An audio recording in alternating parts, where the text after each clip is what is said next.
लब्बैक अल्लाहुम्मा लब्बैक लब्बैक ला शरीका लब्बैक इन्नल हम्दा वन निअमता लका वल मुल्क ला शरीका लक लब्बैक अल्लाहुम्मा लब्बैक लब्बैक ला शरीका लब्बैक इन्नल हम्दा वन निअमता लका वल मुल्क ला शरीका लक। हाजिर हे अल्लाह, बाন্দা তোমার দরবারে হাজির, তোমার কোনো শরিক নেই। বান্দা হাজির, নিশ্চয়ই সমস্ত প্রশংসা সমস্ত নিয়ামত তোমারই, আর রাজত্ব আধিপত্য তোমারই, তোমার কোনো শরিক নেই। আরাফার ময়দানে এই স্লোগান ছাড়া কারো মুখে কোনো কথা নেই। এ যেন হাসরের ময়দান, ইহরামের কাপড় যেন তার জীবনের শেষ কাপড়, যেন সে কাফন পরিহিত মাওলার ধ্যানে বিভোর, পিতা মাতা ছেলে মেয়ে ধন সম্পদ কোনো কিছুই যেন তার স্মরণ নেই। শুধুমাত্র লাব্বাইক লাব্বাইক, হাজির প্রভু, বান্দা হাজির। যখন ক্ষুধার প্রেমে মশগুল হয়ে উম্মতের ন্যায় শুধু তারও নাম ঝপতে থাকে, তখন তিনি বান্দার প্রতি সন্তুষ্ট হয়ে তার জীবনের সকল গুনাহকে মাফ করে দেন। আল্লাহ তাআলা তাকে নিষ্পাপ করে দেন। আজ জুমাবার আরাফার দিন। আল্লাহর এই জিকিরটি 70 বার করুন, 70 বছরের গুনাহ মাফ হবে। যা চাবেন তাই পাবেন, ভাগ্য খুলে যাবে, দোয়া কবুল হবে, আশা আকাঙ্ক্ষা পূরণ হবে। জুমার দিন সাপ্তাহিক সকল দিন থেকে শ্রেষ্ঠ দিন। জুমার দিন ঈদুল ফিতর ঈদুল আজহার দিন থেকে উত্তম দিন। জুমার দিন মুসলমানদের ভ্রাতৃত্ব বন্ধনের দিন। জুমার দিন দোয়া কবুল হওয়ার দিন। আজকের জুমার দিনটি আরাফার দিন পড়েছে। আরাফার দিন বাৎসরিক সকল দিন থেকে শ্রেষ্ঠ দিন। এদিনে আল্লাহ তাআলা দোয়াকে কবুল করেন। অসংখ্য অগণিত নারী পুরুষদেরকে জাহান্নাম থেকে মুক্তি প্রদান করে থাকেন, তাদের দোয়াকে কবুল করেন।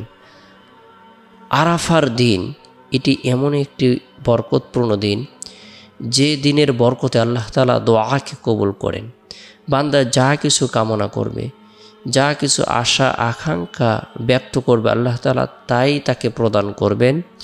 সে যদি ইখলাস নিয়ে আল্লাহ তাআলার ইবাদতের বন্দে মশগুল থাকে, আল্লাহ তাআলার ইবাদত বন্দেগীর মধ্যে মশগুল থাকে, আল্লাহ তাআলার প্রতি পরিপূর্ণ বিশ্বাস রাখে, আল্লাহ পাক রব্বুল আলামিন তাকে নবজাত শিশুর ন্যায় নিষ্পাপ করে দিবেন। তার জীবনের 60 বছর 70 বছরের কবিরা গুনাহকেও মাফ করে দিবেন।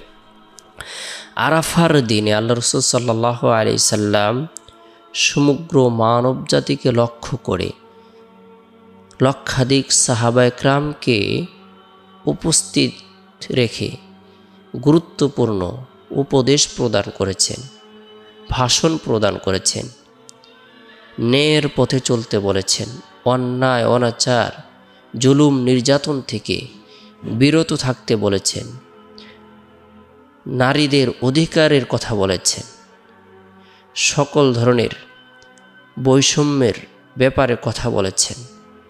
সকলের সাথে যেন ন্যায়নিষ্ঠভাবে প্রত্যেকটা ব্যক্তি চলতে পারে, এই ব্যাপারে আল্লাহ রাসূল সাল্লাল্লাহু আলাইহি সাল্লাম সতর্ক করেছেন। এবং কি বলেছেন, জাহিলিয়াতে যুগের যত ধরনের অপকর্ম রয়েছে, কুসংস্কার রয়েছে, যত ধরনের খারাপি রয়েছে, সকল ধরনের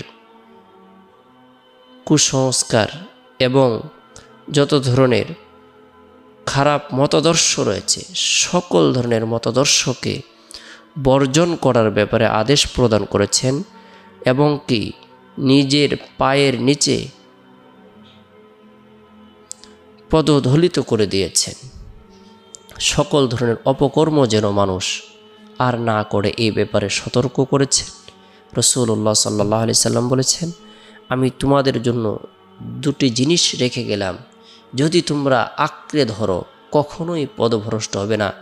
আল্লাহর কিতাব এবং আল্লাহর রসুলের সুন্নাহকে যদি তোমরা আঁকড়ে ধরো, তোমাদের জীবনের চলার পথে বলার পথে কোনো কিছুই তোমাদেরকে পদভ্রষ্ট করবে না। আমাদের ব্যক্তি জীবন, সামাজিক জীবন,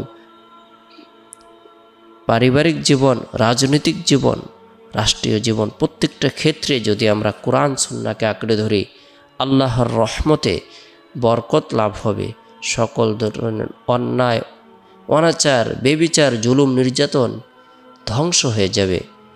কোরআন সুন্নাহ অনুযায়ী কোনো নারী পুরুষ যদি চলতে থাকে, বলতে থাকে, আল্লাহ পাক রব্বুল আলামিন সেই ফ্যামিলির মধ্যে আল্লাহ তাআলা বরকত বর্ষণ করবেন। তাই জুমার দিনটি বরকতপূর্ণ এবং আরাফার দিনটি বরকতপূর্ণ। এই দিনের বরকতে আল্লাহ তাআলা বান্দা বান্দীদেরকে মাফ করে দিবেন। জুমার দিনের গুরুত্বপূর্ণ কিছু আমল রয়েছে, এর মধ্যে থেকে ফজিলতপূর্ণ একটি আমল হলো জুমার দিন সূরাতুল কাহাফ তেলাওয়াত করা।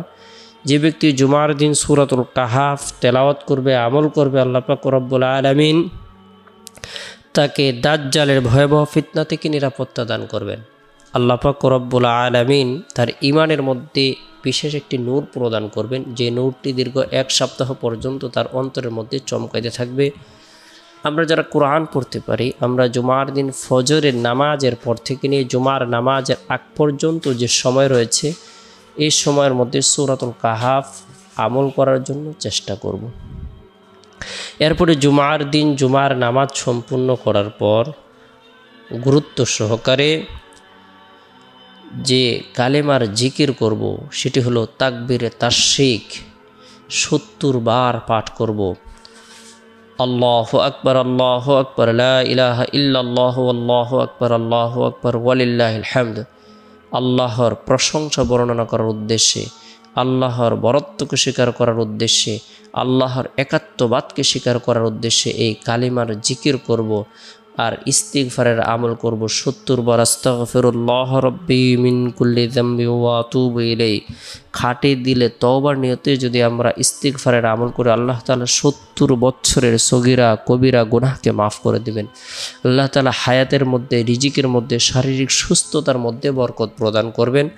গুরুত্ব সহকারে ইস্তিগফারের আমল করব। তাকবীরে তাশরিকের যে দোয়াগুলো রয়েছে, আল্লাহর বরত্ব, আল্লাহর প্রশংসা, আল্লাহর একাত্মবাদ, এই তাসবিহগুলোর জিকিরের মাধ্যমে আল্লাহ তাআলাকে স্মরণ করব। এরপর হাত উত্তোলন করে নিজের জন্য, পরিবার পরিজনদের জন্য, আত্মীয় স্বজনদের জন্য, জীবিতদের জন্য, মৃতদের জন্য মাগফিরাত কামনা করব, দোয়া করব। এরপরে জুমার দিন আসরের নামাজ সম্পূর্ণ করার পর নবী সাল্লাল্লাহু আলাইহি সাল্লামের প্রতি মহাব্বত রেখে, ভালোবাসা রেখে দুরুদের আমল করব। আল্লাহুম্মা সাল্লি আলা মুহাম্মাদিন নবিয়্যিল উম্মি ওয়া আলা আলিহি ওয়া সাল্লিম তাসলিমা। যে ব্যক্তি এই দুরুদের আমল করবে, আল্লাহ পাক রব্বুল আলামিন তাকে এত বেশি কল্যাণ প্রদান করবেন, তার উপর রহমত বর্ষণ করবেন, তার গুনাহকে মাফ করে দিবেন, তার পদমর্যাদাকে বৃদ্ধি করে দিবেন। দুরুদের আমল করব। এরপরে জুমার দিন শেষ হওয়ার পর যে রাত আসে, রাতটি হলো বরকতপূর্ণ একটি রাত। এ রাতের মধ্যে বিশেষ করে আমরা গুরুত্ব সহকারে সূরাতুল ইখলাস, সূরাতুল ফালাক, সূরাতুন নাস 3 বার করে তেলাওয়াত করব, আমল করব। উভয় হাতের তালুতে ফু দিয়ে শরীরের যতটুকু অংশ সম্ভব মাসহ করে নেব। নবী সাল্লাল্লাহু আলাইহি সাল্লামের প্রতি মহব্বত রেখে, ভালোবাসা রেখে দুরুদের আমল করব। আল্লাহুম্মা সাল্লি আলা মুহাম্মাদিন আবদিকা ওয়া রাসূলিক ওয়া সাল্লি আলাল মুমিনিনা ওয়াল মুমিনাত ওয়াল মুসলিমিনা ওয়াল মুসলিমাত। যথাসময়ে আল্লাহর নাম নিয়ে ঘুমিয়ে যাব। আল্লাহুম্মা বিসমিল্লাহ।